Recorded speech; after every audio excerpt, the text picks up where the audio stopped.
wondering, what's the point of this speech?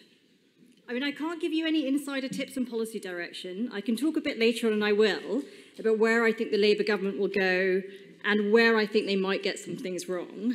But really, I thought the most useful thing for all of you is that in opposition, no one screens what I say anymore. So you have in front of you a very rare thing, a completely unfiltered politician. And I plan to use those newfound freedoms to their full extent today. Because in our space, the world of energy and net zero, I believe there is a battle of ideas that needs to take place. And if we don't engage properly with the challenges we face, which is how to best achieve lower global carbon emissions and domestic energy which is reliable and cheap, then the consequences will be enormous, not just in this country, but also around the world. So I hope today that I can share with you some of my thoughts from my time in government. And ultimately, my main goal is to leave you all thinking. And I'll start here. The left like to say that the difference between my way of thinking and theirs is that they are the climate believers and that we on my side of the debate are the climate deniers. But that's manifestly nonsense, and everyone in this room will know that, because it was under successive Conservative governments that we became the first country in the G20 to halve our carbon emissions, and we did that whilst growing the economy. And that was largely driven by people like you in this room, who did an enormous amount to bring clean energy online and also to take coal offline. And we're one of a handful of countries to have done that. I myself made my maiden speech in Parliament on the importance of renewable energy, which was back in 2019. And I first met the current Secretary of State, actually, when I joined the only party parliamentary group that I've ever joined, which was on green finance. So I care enormously about this. And I say the difference between our two positions is actually this.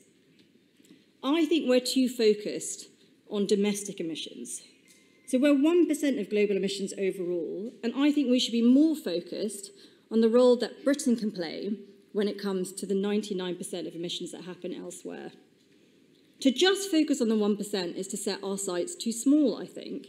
It's too small for Britain when we have so much to offer when it comes to innovation, and it's too small for all the workers in this room and their expertise. Because the truth is that climate change is a global issue which needs global solutions, and we shouldn't limit ourselves to only playing a role in the 1% of emissions that happen here. That 99%, for me, that's the ballgame. So let me explain a few areas where I believe the current approach of the Labour government will fall into difficulties. I know the Secretary of State will have said to you this morning that we need to build every possible solar farm and wind turbine going, and that's how we deliver us cheap energy and create jobs. Now, as I've said, I'm a backer of renewable energy, but everybody in this room will know that renewables are not cheap in every single scenario. It depends on the price you pay for them, which sounds pretty obvious, but if we spend the next 5 years bidding up the price of solar and wind, then actually we could be increasing the price of electricity here at home. And if we overload our systems with intermittence before planning and the grid can catch up, then we'll pay more when it comes to curtailments. And if we don't have a plan for a backup when the wind doesn't blow and the sun doesn't shine, then we could be making the overall system of electricity more expensive. And if we rush ahead too soon, then we could also miss out on the chance to build up British supply chains, something I was very passionate about when I was in post in government. And we'll likely see more and more imports of turbines, cables, batteries and critical minerals coming from China. So it's not the case that every single scenario with renewables will make energy cheaper in your country, and it's not the case that in every single scenario you will reduce your reliance on foreign regimes.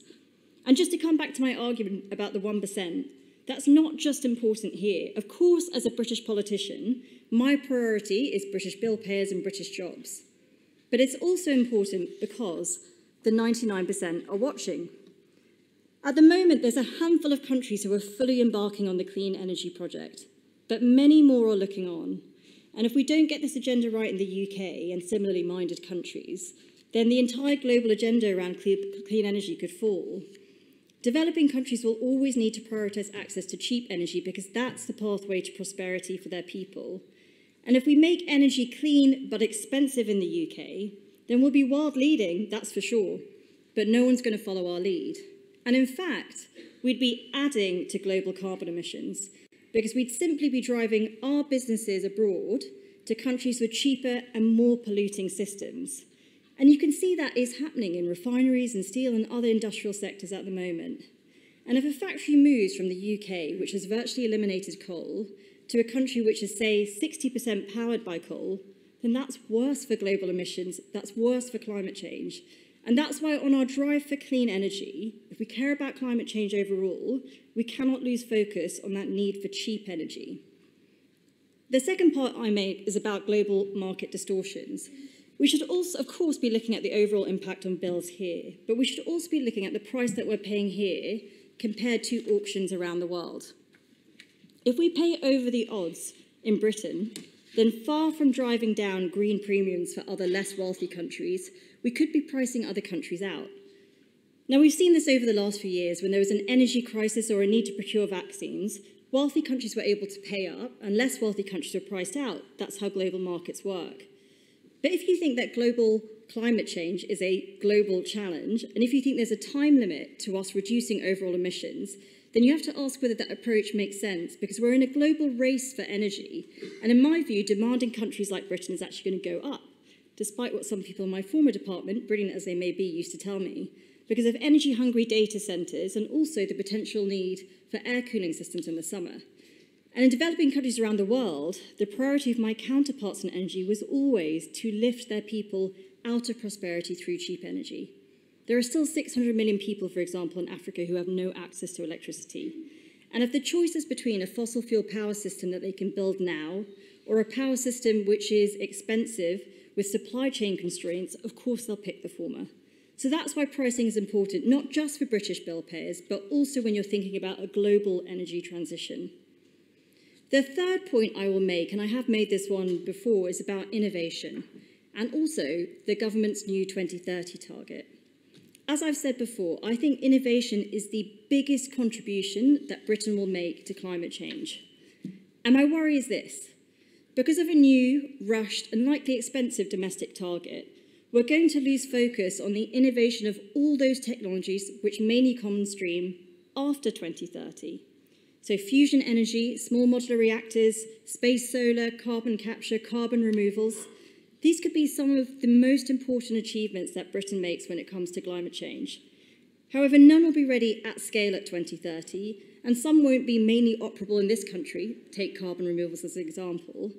And therefore, I worry that the current Secretary of State's approach will mean Britain is losing out on the chance to play a much larger role, a role focused on the 99%. And that means losing out on the exports, investments, and jobs that come with the creation in your country of what becomes globally dominant technologies. And a focus on the 1% alone is also leading us to a system of ever-narrowing targets, specifying which products will be sold in which quantities to which consumers at which times, as decided by the government. And that's ultimately a centrally planned model for an economy. It's just happening by the back door. And what do we know about centrally planned economies? Well, you end up with mountains of butter, lakes of milk, factories piled high of minks that people don't want to buy.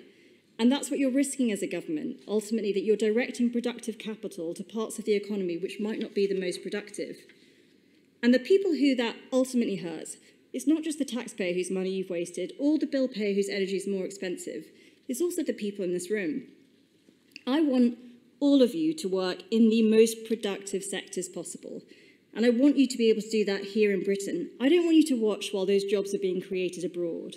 And that's why I argued in Post for a more technologically agnostic approach, an approach which ultimately makes space for innovation and allows different technologies to compete with the most productive ones winning out. And if I think about just the workers in this room, not the companies that you represent or the sectors that you're here for, just the workers in this room, I want you to be in the most productive jobs possible, and I want you to be working on the best energy technologies that can be created. And in order to do that, I think you need to have a more free market system than we've got right now. One of the things that I was constantly told, including by some in my department, was that all the technologies that we need have already been invented, and this was now just a question of delivery and implementation. But I would just point out that this has never been true, not for the entire history of humanity, and never in the face of a major global challenge like this one. So I would like to see a system where government doesn't tie itself or industry into ever more prescriptive targets and quotas, and I want to see a system which leaves much more room for innovation. And yes, government can provide support and encouragement, and it should. That's why I launched the £1 billion Green Industries Growth Accelerator and supported the growth of British developers in carbon capture, hydrogen, nuclear fusion and others. But our objective must be to develop these technologies and think about their export potential, not just domestic implementation here. And here's one of the risks of Labour's approach for GB Energy, which is actually just a repeat of the Gordon Brown playbook. Labour are very good at naming things with catchy titles, but when it comes to the small print, they can't tell you what any of those things will actually do. So the National Wealth Fund appears to have immediately folded into the UK Infrastructure Bank. And GB Energy, I'm afraid to say, is also a copy and paste job, again from UK Infrastructure Bank legislation, apart from one particular change. It gives the Secretary of State powers to direct funds, which is not quite the independent energy company that all of you are being sold just a few months ago. And far from focusing on emerging technologies, something which I support, at the moment the primary focus seems to be mature technologies. And the risk there is this, that it will just displace private sector capital, which means that you don't speed up decarbonisation or lower bills for households. So in closing, let me say this. Our workers in Britain are some of the most skilled in the world. We have some of the world's best innovators, and both of those things are especially true when it comes to the energy industry. So in our drive towards clean energy, we should not forget that cheap energy is just as important. And as we look at the 1% of global emissions that are happening here in Britain, and we must deal with those, let's not forget about the 99% that's happening outside of our borders. I want to see this energy transition happen, but I want to see it happen in a way that works for Britain. And we need to get out of this trap of just limiting our sites to the 1% of emissions here. I think the government is thinking too small. I think we need to think bigger, and think we need to think about that 99%. Thank you.